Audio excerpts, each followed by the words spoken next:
안녕하십니까, 나경원입니다. 오늘 예고한 기자회견 시작하도록 하겠습니다. 어제 대통령 구속 취소를 시작으로 법치주의, 적법 절차 원칙을 회복하고 이제 박세현 본부장, 오동훈 공수처장 그리고 민주당 의원들을 비롯한 내란몰이 대통령 불법 구금 가담자들에 대한 엄단과 공수처 즉시 해체, 그리고 헌법재판소와 법원의 헌법과 법률에 따른 현명한 결정을 촉구하는 내용으로 오늘 한 말씀 드리도록 하겠습니다. 존경하는 국민 여러분, 그리고 언론인 여러분, 국회의원 나경원입니다. 대통령께서 어제 불법 구금에서 석방되었습니다. 먼저 어려운 시기에 용기와 믿음으로 흔들리지 않고 원칙과 소신을 지키며 함께 해주신 국민들께 존경과 감사의 말씀을 드립니다. 이재명 민주당의 의회 독재, 정략 줄탄핵, 그리고 내란몰이 이후 하나하나 무너져가던 적법 절차 중 하나가 이제야 바로 잡혔습니다. 그러나 이는 시작에 불과합니다. 대통령 불법 구금 석방은 법치, 적법 절차의 회복의 신호탄입니다. 지난 1월 9일 국회 본회의 긴급 현안 질의에서 제가 강조했던 듀 프로세스, 적법 절차의 원칙이야말로 헌정 질서의 가장 중요한 뼈대입니다. 저는 탄핵 이후에 줄곧 적법 절차의 원칙을 강조해 왔습니다. 정의는 실체뿐만 아니라 절차에도 있습니다. 절차가 무너지면 정의도 무너집니다. 국민의 권리도 무너집니다. 절차가 최소한의 옳음을 보호해주는 장치인 것입니다. 듀 프로세스를 제대로 지켜야만 부당을 막을 확률이 높아진다는 것입니다. 법을 무시하고 대통령을 52일 동안 불법 구금한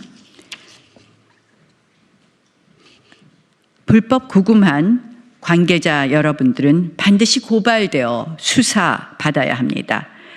영장 기각 결정에 항고가 없듯이 인신 구속에 관한 법원 결정은 법원의 전속적 권한입니다. 특히 법원 결정에 대해 불만을 이야기할 수 있어도 검찰이 인신에 관한 법원 결정을 무시하며 석방 취소 결정일을 넘겨서 28시간을 지연시킨 후 석방 지휘를 한 것은 중대한 법치 도전이자 헌법 위반입니다. 석방을 지연한 경위를 철저히 파악해 법적 책임을 반드시 물어야 합니다. 오동훈 공수처장 역시 대통령 불법 수사와 불법 체포, 불법 구속에 대한 고발과 탄핵으로 철저히 책임을 물어야 합니다. 대통령에 대한 불법 수사와 불법 구금 만행을 주도한 민주당의 하명수사처, 불법수사처 공수처는 마땅히 폐지되어야 합니다. 제가 이거 조금 고쳐서 읽겠습니다. 볼펜 하나 주시겠어요?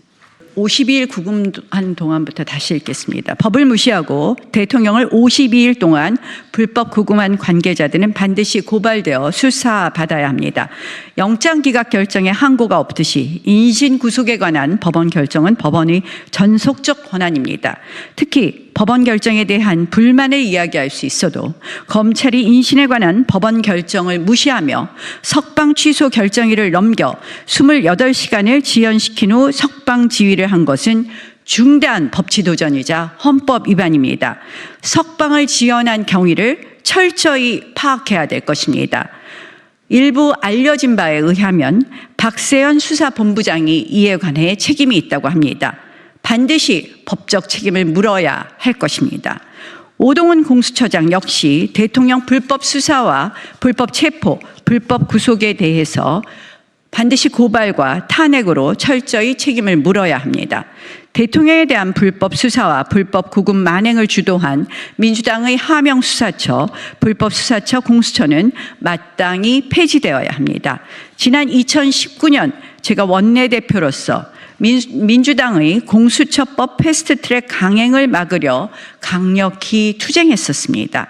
그때 이미 예견했던 국가적 비극이 현실화되었습니다. 저는 내일도 그때 함께 맞섰던 제19대 국회의원들, 보좌진 동지들과 함께 패스트트랙 사건을 재판받습니다. 대통령 불법 구속에 대한 법원의 취소 결정으로 계엄 내란 쓰나미를 운운하며 헌법과 법치를 무시한 행태에 드디어 제동이 걸렸습니다. 이제 헌법재판소의 차례입니다. 헌재는 이번 대통령 구속 취소 결정의 의미를 결코 가벼이 여기지 말길 바랍니다. 정치의 사법화도 문제이지만 사법의 정치화는 더 큰 문제입니다. 민주당의 내란몰이 사기 탄핵 이후 헌법재판 검찰이 즉시한 거 포기한 거에 대해서 어떻게 생각하세요? 이 부분 조금 설명을 해드릴게요. 즉시항고를 포기한 것이 아니라요. 즉시항고는 할 수 없습니다. 여러분 이게 이렇게 예를 드릴게요. 여러분 영장이 기각됐을 때 항고라는 걸 하는 걸 보셨습니까? 영장이 기각되면 항고라는 절차는 없습니다. 왜? 영장이 기각이 되면 영장을 재청구, 새로운 사유를 추가해서 새롭게 청구를 하는 경우는 있어도 영장 기각에 대해서는 절대로 항고할 수 없습니다. 왜냐하면 인신 구속에 관한 권한은 법원의 전속적인 권한입니다. 법원의 고유 권한입니다. 이것은 법원이 절대적으로 갖고 있는 권한이기 때문에 영장 기각 결정에 대해서 항고라는 것은 한 번도 보신 적이 없을 겁니다. 이거 똑같은 원리입니다. 구속 취소, 구속 집행 정지 결정을 법원이 내렸으면 여기에 대해서는 즉시 항고든 일반 항고든 할 수 없는 것입니다. 만약에 검찰이 여기에 대해서 그 사유에 대해서 궁시렁궁시렁 말이 많다면 본인들이 다른 사유로 다른 청구를 해야 되지 이거에 대해서 항고나 즉시 항고는 할 수 없다. 이거는 여러분들이 영장 기각 결정을 보시면 미루어 짐작하실 겁니다. 그래서 검찰이 이를 이유로 논의를 했다고 해서 석방 구속 취소일을 넘겨서 28시간 만에 석방을 했다는 것은 이것은 중대한 법치 도전이고 헌법 도전입니다. 법원의 관계자들한테 한번 물어보십시오. 저는 사실 판사를 했던 사람으로서 검찰이 이걸 석방 취소일을 구속 취소일을 넘겨서 석방 지휘를 한 것을 보고 정말 경악을 금치 못했습니다. 영장에 관한 그러니까 사람의 인신 구속에 관한 권한은 법원의 고유 권한이라는 것을 다시 한번 말씀드립니다.